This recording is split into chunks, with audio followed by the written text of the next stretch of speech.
How's it going, everybody? Anthony or Deathkiller here. Hoping a good one, knowing myself. And today, I want to talk about my Necromancy game plan and kind of what I have so far. And just kind of talk to you guys about what I have so far, my game plan, etc. And then from there, I kind of want, if you guys have any ways for me to refine this a little bit, please let me know. But this is what I've gathered so far. This is mainly just from Googling stuff. I haven't really watched any videos on what other people have put together because I don't know. I like doing reading research for this kind of stuff personally. And this is just what I have. So let's kind of go over what I have so far and we'll go from there. So first things first, let's talk about the actual leveling process and what I'm going to be doing. My game plan, like everybody else, is going to be to focus on undead creatures.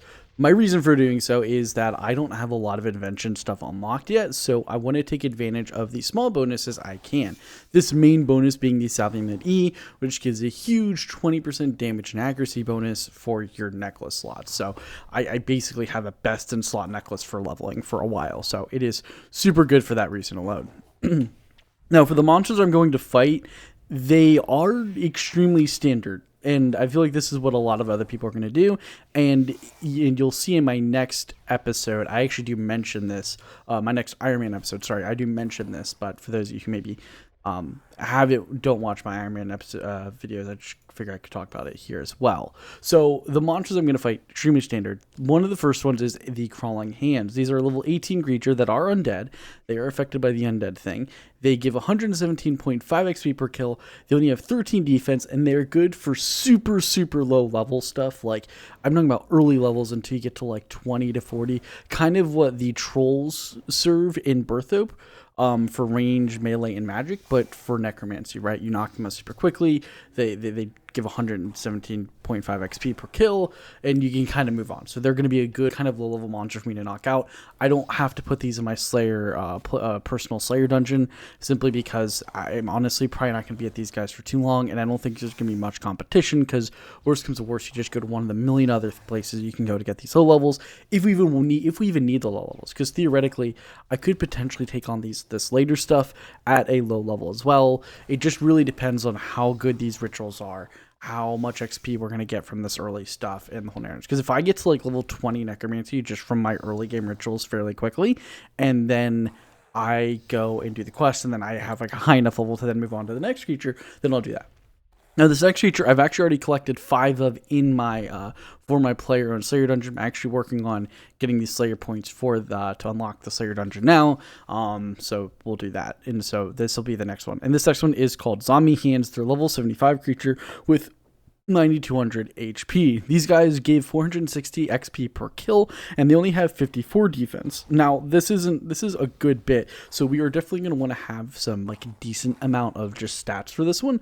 I would say probably 30 to at least 40 necromancy to really take it on solidly, but we have to keep in mind I'm most likely going to be 99 defense by this point. I have 99 HP, and if I am wearing, we'll go over my gearing, but theoretically I would have like decent gear on, like okay gear, so I'll be able to tank these guys fairly well, so I can knock these bad boys out fairly easily and get a good amount of XP per kill. So these guys might actually be worth doing right off the bat, just depending on how much I can damage these. But realistically, the Crawling Hands are probably going to be better XP early on, and then I'll move on to the Zombie Hands when some like level 30, 30 to 40 combat range, and then we'll start attacking these Zombie Hands.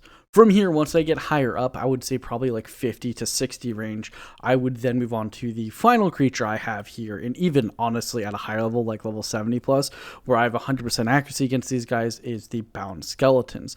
These Bound Skeletons have 12,000 HP and give 600 XP per kill. This is competitive. This is only 61 XP less than what the Vires currently give, so having a room full of these guys and kind of AoEing them down to my player and Slayer dungeon constantly could net me a decent amount of XP per hour, and with the Salvian E, I get an extra 20% damage. They only have 65 defense, which is only 11 more than Zombie Hands, and I believe once you get level 70, you actually get 100% accuracy against these bad boys. So we can definitely take these on at lower levels as well, so we should be good on this front with these bad boys. But at level 70, we unlock the first boss of Necromancy that I'm at least aware of, and it is a farmable boss called Hermod. And this is kind of the third note I made here on my leveling process. He is supposedly on par with a God Wars 1 boss. He drops necromancy-related items. I don't know if this is gear or just resources, but necromancy-related items. And his experience is currently unknown. But if it drops a okay amount or decent amount of XP, it'll be a solid boss to farm for collection logging, general resource gathering, and stuff like that for necromancy. So maybe once I get to level 70 necromancy, I might farm Hermod until I, either collection log it or just for a while. And then once I get to a decent level, I'll probably move on to maybe doing bound skeletons again, because they're probably going to be better XP per hour overall. Now, my gearing is going to be extremely simple and straightforward. I haven't figured out what my pocket slot's going to be yet.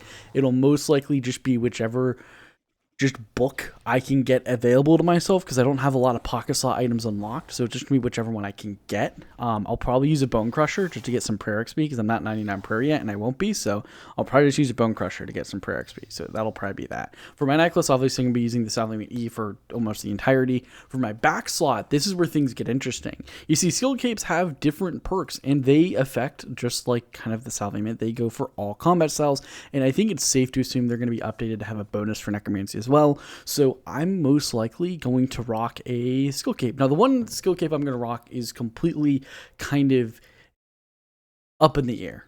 Let's put it that way. The defense skill cape is going to be solid because it's basically a signet of life or whatever. It has a chance to let you not die. So if I get 99 defense, that'll be a solid one.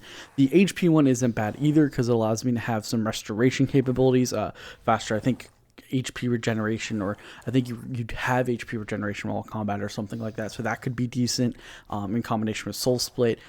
The Slayer Cape isn't bad either, simply because it allows us to teleport to a bunch of places, so we don't know what the Necromancy quests are going to be like, so maybe having this Slayer Cape on my character will allow me to teleport to a lot of key locations that, maybe they're all near Slayer Masters and I can just teleport there super quickly like that. And so that's kind of what I'm thinking there. So there's that. Gloves are obviously going to be using the Colomancer gloves. These are my best hybrid gloves unless I unlock something better later down the road. And then for my actual regular armor, or for my ring slot, I'm going to be using my Ring of Fortune most likely, unless I get enough points to get a better ring early. We'll see. And then lastly, my armor slots. These are most likely one of a couple things. So my gloves similarly will be tied to this scenario. If for whatever reason necromancy gear, even at lower levels, is better than using hybrid gear, like if his necromancy gear set is super good, like just the set bonus is really good, then I'll just rock the necromancy gear set and I'll go with that, and I'll just use the necromancy gear set progressively. I'll go from there. But if, on the reasonable chance, not saying it's going to happen because we honestly don't know, maybe the necromancy armor sets will actually be really good for leveling, you never know, but if by reasonable chance there, the armor isn't that good while leveling until you get to the higher stages, then in that scenario I will go and use hybrid armor. Now the hybrid armor is specifically, I haven't actually figured out yet. I am debating between using War Priest of Saradomin for the defensive bonus stuff, War Priest of Armadil for the cooldown reduction chance on 30-second or longer abilities, because if we get a big cooldown ability, that'd be nice to have like lower the cooldown. And War Priest of Tuska for that 1% chance of having a nice big crit that could be good for like farming Hermod or something, especially with the scaling crit chance. This might actually, because it gives a guaranteed 95 to 100% crit or something, we could have that, right? So we'll see, honestly, is the best way to put it. So maybe I might get War Priest of Tuska. There is other hybrid armor to look at. Like I think there's crystal armor and attuned crystal armor I can knock out. There's even the Trials gear, which honestly I probably wouldn't work with. Dragon Rider wouldn't be bad. If I finish getting the Dragon Rider set, it actually wouldn't be bad because it has good prayer bonus on it. So that wouldn't be a bad set of gear, honestly. The Dragon Rider set actually isn't bad. I'm looking at that now. So having the Dragon Rider set wouldn't be a bad idea for the prayer bonus. And this is kind of where my thought process is, right? Some of these armor, maybe going and doing little things I need to finish the lights within, and then going and, unlocking the crystal armor set, right? Like let's look at the attuned crystal armor set, or just the crystal armor set. Blah blah. It has a, oh my god, it has a bunch of stuff. Um, yeah. So I mean, I'm sure the crystal armor set is actually probably the best, but a lot of this has to do with piece factors and components. So yeah, it looks like the crystal armor set's probably gonna be the best hybrid armor set, but I don't think I'm gonna really bother to get that. So maybe like the Dragon Rider would be a good secondary one. That wouldn't be bad. I think if I bother to get like, trying to see here. I'm looking. Sorry.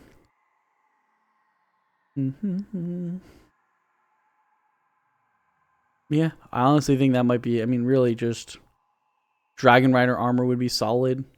How many stages is this in? Oh, is it just 70? It's not even a leveling one. It's just 70. Oh shit. Never mind. Oh no, I can rock it. High 70. Duh, I can rock it. What am I even thinking? I don't need to worry about the leveling portion. So yeah, the Dragon Rider set wouldn't be bad. The War Priest gear would probably be better for the higher defense.